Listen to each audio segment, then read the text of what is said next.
Selamat siang, berjumpa lagi di channel Cerita Kak Sri. Apa kabar kalian semua hari ini? Nah, saya harap kalian semua baik-baik aja di siang hari ini ya. Nah, hari ini saya nggak angkat video dari TikTok ataupun dari mana-mana info. Hari ini saya share kepada kalian cerita saya sedikit pemirsa ya. Karena ini tuh jadi bahan perbincangan tadi di TikTok. Kalau kalian belum follow TikTok saya, boleh kalian follow saja TikTok saya. Kalau ada masa lah, tapi kalau tanah follow tak apa, tidak dipaksa ya. Yang paling penting bagi saya adalah tonton video saya di YouTube, karena TikTok bagi saya just for fun saja pemirsa. Oke, sebentar saya ambil sesuatu dulu sebelum kita mulai perbincangan kita di siang hari ini ya. Oke, mungkin banyak kalian melihat warga negara Indonesia yang berkawin dengan warga negara Malaysia. Kebanyakannya mereka itu memilih untuk tetap tinggal dan menetap di Malaysia, betul tak?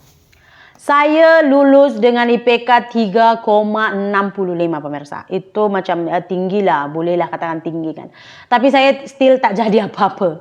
Kenapa? Yang pertama dulu adalah backingan saya, orang dalam yang saya kenal di bagian pemerintahan tuh nggak ada. Terus uang untuk saya mau kerja itu kemarin tuh kurang gitu. Jadi kita sediakan uang contoh 100 juta, orang sudah standby 350 juta gitu. Jadi saya nggak lulus gitu pemirsa, walaupun dia hanya setakat bidan desa kontrak. Kalau dulu tuh kontrak cepat aja, senang dapat, tapi itu pun tak dapat. Jadi tahu saya sistem di sini itu bobrok ya kan, kenapa malah milih pindah di Indonesia, betul tak? Yang pertama dulu pemirsa adalah kalian mungkin sebagian dari kalian itu tahu ada macam orang India nih, dia suami saya kan bangsa India ya, warga negara Malaysia berkebangsaan India. Jadi mereka tuh ada sistem macam kalau orang India kawin dengan pasangan yang bukan keturunan India tuh mereka akan agak tersingkirkan. Jadi itulah yang kami alami. Tidak ada support ataupun dukungan dari keluarga belah suami saya ketika kami di Malaysia. Itu yang pertama. Kemudian pemirsa, kalau katakan kenapa tidak bertahan karena income, enggak juga. Karena saya pernah tinggal dengan suami saya di Malaysia dengan pendapatan 1 bulan hanya 90 ringgit. Kok gitu? Iya. Jadi anak saya yang pertama ini lahir kita belum mendaftar perkawinan di Malaysia. Jadi biaya berobatnya itu tuh kemarin mencapai 4.500-an gitu, sekitar hampir 15 jutaan gitu. Karena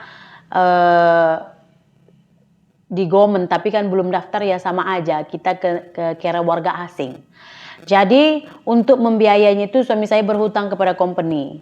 Jadi company yang bayar ke hospital, dan gaji suami saya itu setiap bulannya dipotong 600 ringgit pemirsa.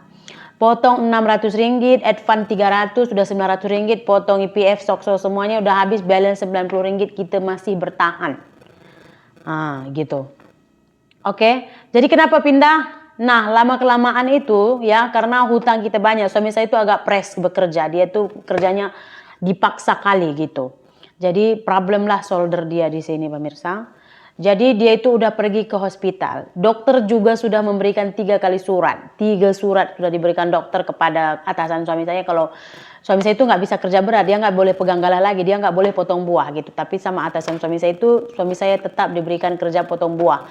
Malahan disuruh pruning. Kalau potong buah hanya 3-4 tandan itu yang kita potong. Tapi kalau pruning kadang-kadang satu pokok itu ada 20 pelepah atau 30 pelepah, kita kena turunkan. Jadi dengan keadaan suami saya yang seperti itu, dia itu nggak mungkin untuk dia bekerja terus-terusan karena dia itu kesakitan. Nah, jadi karena mengeluh suami saya setiap hari kesakitan, jadi kita pindahlah ke Indonesia. Jadi saya bilang sama suami saya, coba tahan dulu ya. Kayaknya setahun sebelum kita pindah udah mulai kita ada ancang-ancang plan mau pindah ke Indonesia. Suami saya itu kerjanya kadang seminggu 3 kali, kadang seminggu 4 kali. Tapi kan nggak boleh kerja seperti itu kalau kita under company. Macam tempat kerja suami saya dulu, kalau kamu sakit juga harus cek dulu ke EC atau mantri, kita bilang di Indonesia. Kalau kita pun kata sakit, dia kata boleh je kerja, kamu harus kerja juga. Gitu. Atau kalau nggak ada EC atau nggak ada EC atau nggak ada mantri lah kan, di estate tuh kita kena pergi hospital. Pergi pukul 8 pagi, pulang pukul 11, 11.30, pukul 12 karena ramai orang. So sama aja kan, sakit tak boleh rehat juga. Ambil surat MC, boleh cuti. Gitu pemirsa. Kalau tak susah mau ambil cuti gitu. Jadi nggak bisa terus-terusan suami saya itu kerja macam dia mau kerja, tak mau tak gitu, nggak bisa. Jadi suami saya memilih untuk berhenti, pemirsa, pindahlah kita ke sini.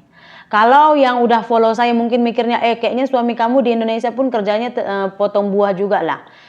Ada bezanya kita kerja di kebun sendiri dengan kebun company. Macam pernah kalian nampak video saya, mungkin suami saya panen buah di situ, itu karena kemauan dia.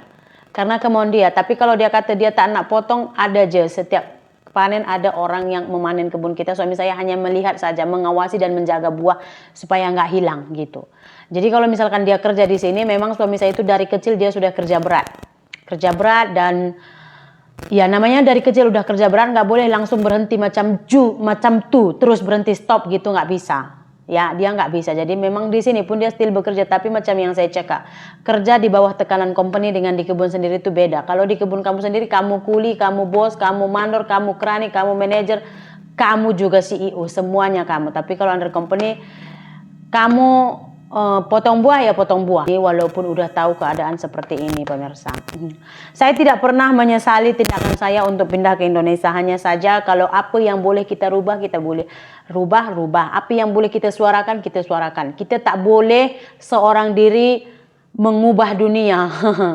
Kita tak boleh mengubah dunia, tapi kita boleh mengubah mimpi. Betul tak?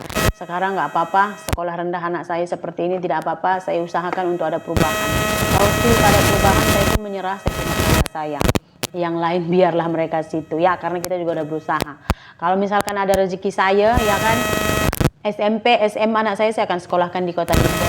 Dan ada English International School. Jadi di sanalah nanti saya letak, pemirsa. Sudah banyak plan saya, tapi ya macam yang saya cakap, pemirsa, semua tindakan yang kita ambil sekarang ini tuh udah setahun lebih pemikiran yang kita buat. Apalagi masalah survei apa semua kita udah tahu. Hanya saja macam yang saya cakap, segala perencanaan ya Tuhan yang menentukan, ya kan? Oke lah, jadi itulah dia kenapa kita masih lagi tinggal dan stay di Indonesia.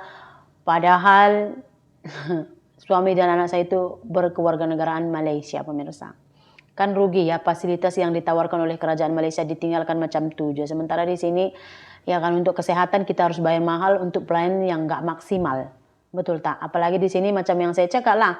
Kamu ada uang, kamu boleh kerja. Kamu ada family, kamu boleh kerja. Kebanyakannya pun pernah saya bawa anak saya ke satu klinik. Ya dia mencret, jadi mau diinfus anak saya. Tangan kanan 3 kali, tangan kiri 3 kali. Udah diinfus nggak dapat nadinya. Emosi saya karena kebetulan di situ ada 2 orang junior bawahan saya dulu college gitu. Jadi saya bilang, "Apa sini saya impuskan." Geram saya karena saya udah kesakitan, nggak dapat bisa pulang, nggak dapat. Orang dipilih untuk bekerja bukan karena kualitasnya, tapi karena siapa di belakangnya. Kebanyakannya di sini seperti itu. Oke lah pemirsa, sesuatu yang boleh kita ubah, tapi sesuatu yang kita tak boleh ubah, kita tak boleh buat apapun. Saya rasa untuk sekarang baik jalani saja dulu, tak ada penyesalan, tak ada istilah kata menyesal tinggal di Indonesia. Oke, terima kasih banyak. Jumpa lagi di cerita Kak Sri berikutnya. Bye.